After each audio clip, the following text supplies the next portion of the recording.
Hey, what's up guys, TechTime here and I'm back again with a brand new video. Just really quickly, I want to thank you all so much for watching my content. If you enjoy my videos, consider subscribing if you haven't already, and also leave a like underneath this video. With that being said, this is a long awaited comparison. Even myself, I've been waiting so long to do this, and that is the Galaxy A54 versus the Galaxy A55. Without further ado, let's go ahead and dive into it. We have a lot of things to discuss.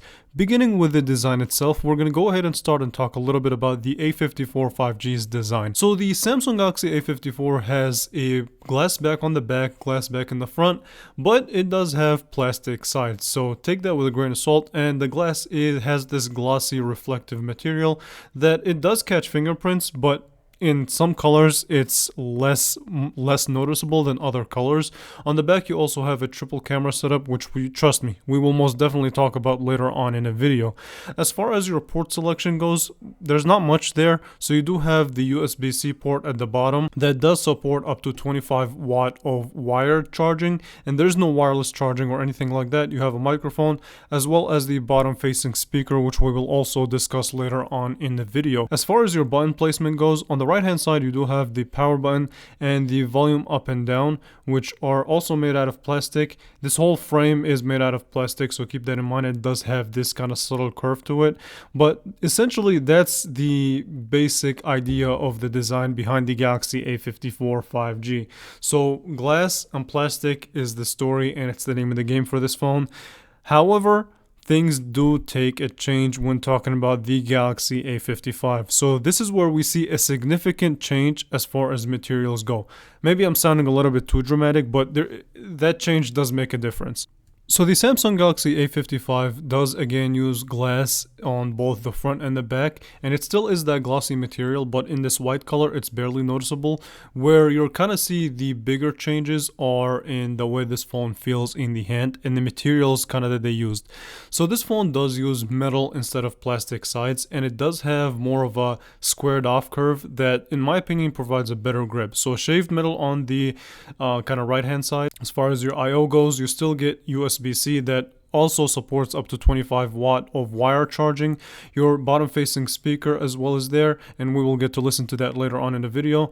And the right hand side is where you'll see kind of a little bit of a more subtle change. So we go from this shaved metal that kind of curves where it leads to the power button and the volume up and down.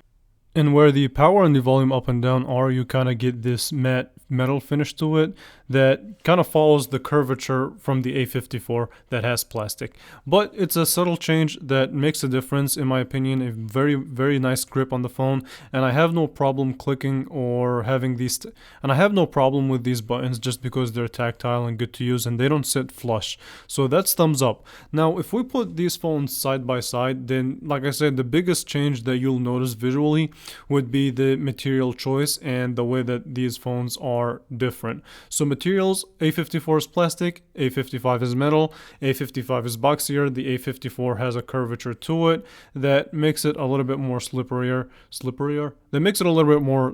than the A55. So in my opinion, a much needed upgrade on the Galaxy A55. Even though it does weigh a little bit more than the A54 by like 3 or 4 grams, which may not sound significant, but it does. So the A55 is a little bit heavier on the hand, so keep that in mind. However, it does use better quality material. So now let's go ahead and talk a little bit about the display of both of these devices, which by the way, they both have some really good displays. So the Galaxy A54 has a 1080p AMOLED display or Super AMOLED display that has 120 Hz of refresh rate, HDR10+, 1000 nits of high peakness brightness, and it is at 6.4 inches. Also does have the ability for always on display. The kind of glass that they use here is the Gorilla Glass 5. As far as your screen to body ratio, you do get around 82.9% of screen to body ratio. But with all that being said, putting all these, technical specs to the side, this is just a fantastic display even to this day, right? A 1080p Super AMOLED display, high brightness, quality, watching content, consuming content, going through social media, using apps, just the overall nice display from Samsung. Now, flipping the script, and let's talk about the Galaxy A55's display. So the only big major difference here is the size of the display. So instead of 6.4 inches, you do get a 6.6 inches on the display department. Again, it still is 2340 by 1080p. You still get 120 Hz of refresh rate, or up to 120 Hz, HDR10+, 1000 nits of peak brightness, slightly lower pixel density at 390 versus the 402, but a much more premium glass, which is the Gorilla Glass Victus Plus. And more significant change here, the 85.8% screen to body ratio versus the 82.7 screen to body ratio. Still, watching content on this phone is fantastic. However, I do want to discuss, since we're talking a little bit about the displays, the Galaxy A55 combining the display with the speaker is just a much better combo than the A54. So the Galaxy A55 speaker is significantly better in my opinion. Much better at higher rate volume, and it does get louder, and it's just overall a much better speaker.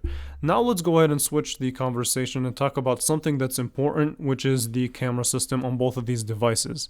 So the Galaxy A54 has a triple camera setup where one of the cameras is your main sensor that is clocked at 50 megapixels. I have a full review on the camera in the description for both of these devices, so keep that in mind. Your secondary camera is a 12 megapixel ultra wide and a 5 megapixel macro sensor. This phone can record up to 4K at 30 frames per second or 1080p at 30 or 60 frames per second, and they both have super slow motion video. Now, it does use the gyro as an electronic image stabilization, but when it comes to taking pictures, it takes advantage of the optical image stabilization that is built in within this phone. So bottom line with the Galaxy A54 is this: it takes some pretty good pictures. They're not as vibrant or as saturated as I personally would like it to be, but there's still some good pictures. The standard lens is really good.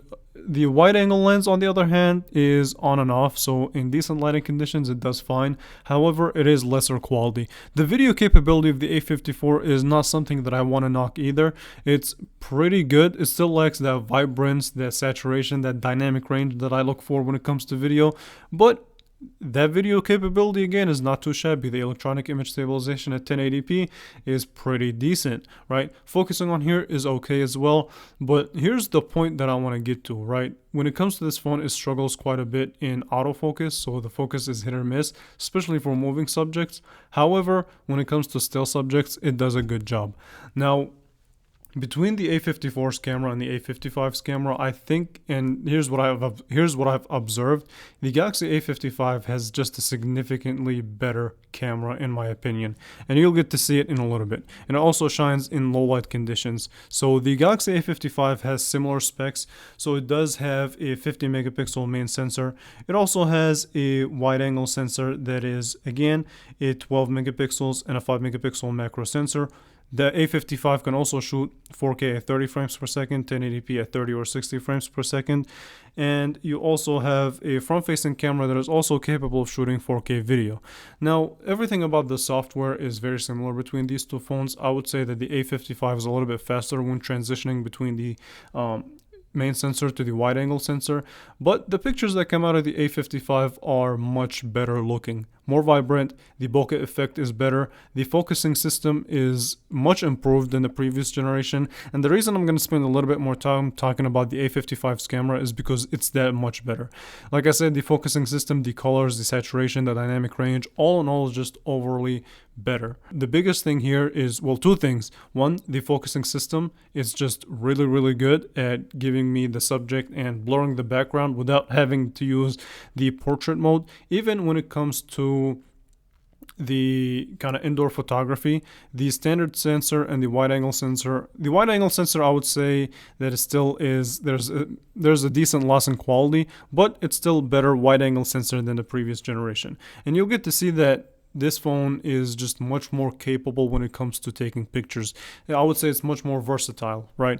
It takes good pictures in outdoor conditions, decent pictures in indoor conditions, and even when transitioning to kind of lower light, it has a noticeably less noise when compared to the Galaxy A54. So just does an overall better job. And even the night mode on here has been improved somewhat.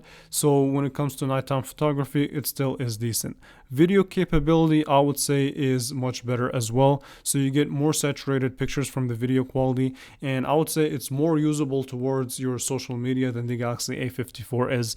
Now, I'm not trying to knock down the A54's video capability, but in my opinion, the A55's focusing system just makes it that much better.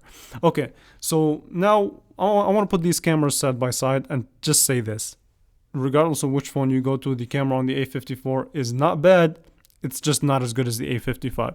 So if you're thinking about upgrading solely by just looking at the camera, then you would not be disappointed at all. So Samsung did their thing when it comes to the camera, and I didn't expect the upgrade to be that much bigger, but in my opinion it is. Okay, so let's quickly talk about the performance of both of these devices. So we're going to talk about the spec sheet really quickly. So 6 gigabytes of RAM, octa-core Exynos 1380, 128 gigabyte of standard storage, 6 gigabytes of RAM again, I know I mentioned that, and also a 5000 milliamp hour battery. When it comes to the benchmark scores, you get a 1012 and a 2818 on the Galaxy A54, which is a respectable score for that time, and the performance on this phone out of the box was really good. So I didn't really have a problem with launching everyday apps, browsing the web, going through social media, multitasking, things like that. Even gaming on here was pretty good. However, as time went on, what the biggest thing that I noticed is the fact that this phone has a slightly overheating issue, right? Maybe it's my unit, maybe other people are experiencing that too, but it wasn't where the phone is really uncomfortably hot, but it was still hot enough for me to notice that this phone does get hotter than the average device, right? So that's something to keep in mind if you're thinking about buying this phone. The longevity may be an issue for this device, right? The other thing that I want to say is the battery life on here is pretty good. It's actually slightly better than the Galaxy S lineups that Samsung has out right now. And the in-display fingerprint sensor on here is, I would say it's not as fast as a kind of standard fingerprint sensor, but it's reliable. It would get you in the phone, I would say, 8 times out of 10. So performance over here overall on the Galaxy A54 is slightly above average. But then again, transitioning to the Galaxy A55, it does have some improved specs. So you get the Exynos 1480, and it is an octa-core processor, the X Eclipse 530 for your GPU, 128 gigabyte of standard storage, 8 gigabytes of standard RAM, which is 2 gigabytes higher than the A54, and overall it's a 35% faster device in every which way. So opening apps is the same way. It still is fast, just as similar as the A54. I think like the daily tasks would be insignificant to compare, but when looking at the benchmark scores, you'll see the bigger difference. So the A55 does have a higher benchmark score by 35%. So you get a single core score of 1162 and a multi-core score of 3493, which is again a 35% improvement over the A54's performance. So far, playing games, doing the daily tasks, I haven't noticed any heating problems just yet, but I guess as time goes on, I'd have to do more testing. But as of right now, I haven't noticed anything. When it comes to your gaming, that's where I would say I noticed the bigger difference. So in gaming is much improved on the A55. So playing your standard games, I felt like the frame rate on here is faster, and just there was less glitches, less crashes than the Galaxy A54, which did have crashes from time to time, but nothing too significant to kind of mention. The A55 does have less significant kind of glitches and crashes of games and such. So with that being said, the battery life on here is very similar to the battery life on the A54. However, because of the slightly improved processor, the efficiency of the Galaxy A55 is noticeable as well. So it does have slightly better battery life than the Galaxy A54 from last year's generation. Overall, I would say that and also the fingerprint sensor is also pretty similar on the A54 compared to the A55. Not a lot of changes happened there, but basically my kind of final conclusion on these devices is this. If you have the A54 and you want to upgrade to the A55, you will not be disappointed, considering the fact that the A55 is cheaper than the A54 when it launched, believe it or not. So the A54 came out at a $499 price point. The A55 is a $399 device. The only downside here is this: if you live in the United States, this phone is not officially out. So, which sucks, by the way. However, it is what it is. There's nothing we can do about it. There's nothing we can kind of do about it. You can order it from Amazon and hope that it will work with your wireless carrier, but then you may have service issues later on. So I would not kind of recommend that. Overall, though, the Galaxy A55 is definitely a worthwhile upgrade in my opinion versus the A54. So with that being said, I hope you guys enjoyed this video. If you did, make sure you leave a thumbs up, make sure you subscribe to the channel, and I will definitely catch you guys in the next one for more comparisons and phone reviews. So I want to thank you all so much for watching, and I will catch you guys in the next one. Thank you all for watching.